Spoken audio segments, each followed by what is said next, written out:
I had someone in my comments this morning who was giving it the big what for, standing nobly in the name of psychopaths everywhere. Specifically, this person wanted me to know that it's not okay to villainize psychopaths because they're good people. So let's talk about it, huh? Shall we? Shall we hear from some people who have worked extensively with psychopaths and overt narcissists and see what they say about that? As it says on the cover, this is Talking with Psychopaths, a book by Christopher Barry D., who has been working extensively with psychopaths for like 30 or 40 years, and also working with police, psychiatrists, and all the other people who work with him. He actually has personal correspondence with these psychopaths and narcissists, and he writes letters with them, he visits them in prison, he's filmed documentaries with them, all kinds of stuff. Let's start with Arthur Shawcross, someone who, again, the author personally worked with, who murdered 2 children and a ton of women. He actually ate.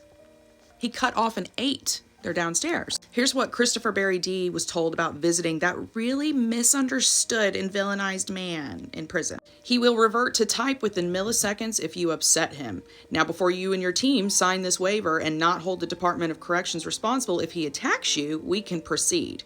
My officers will not be in the room during your interview. We have to wait outside. Should his features whiten, then tighten up, or should he break into a sweat, then get out of his way as fast as you can. He is strong enough to rip your head right off. If he loses it, it will take us at least 15 seconds to get to him. By then, it will be too late. Here's a direct quote from Kenneth McDuff, a psychopath, a narcissist, and a serial killer who was executed in Texas. This is what he said when he was asked to reveal the bodies of one of his victims whose mother was still looking for them. I have serious health problems. They don't give vital medication to us, so if you want me to give up a body, you give my mom $500 so as I can get treatment. Get her to sign for it so as I can prove she has the money. Now, F off.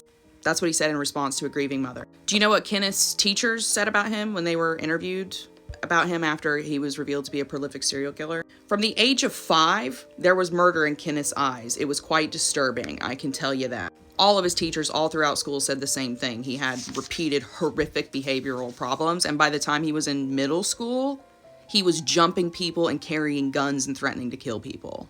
This misunderstood psychopath that we're villainizing needlessly and wrongly. Here's what the author says as his word of advice for anyone who might find themselves in the company of a narcissist or a psychopath. If you even sniff that someone is an overt narcissist or has the self-serving egotistical traits of a psychopathic person, or has moments when a nature peeks out from behind a placid mask, avoid them like the plague. For your life and the lives of those close to you will be a lot safer and more enjoyable for having done so. I could go on and on and on, including a quote in here from a couple of people who work with psychopaths who said the only cure for it is the electric chair, essentially. But I don't really need to go on and on, do I? Because there's a reason that every serial killer you've ever heard of is a diagnosed psychopath. Okay, so leave your misinformation and your victim narratives at the door when you come into my comments talking about antisocial personality disorder and narcissism.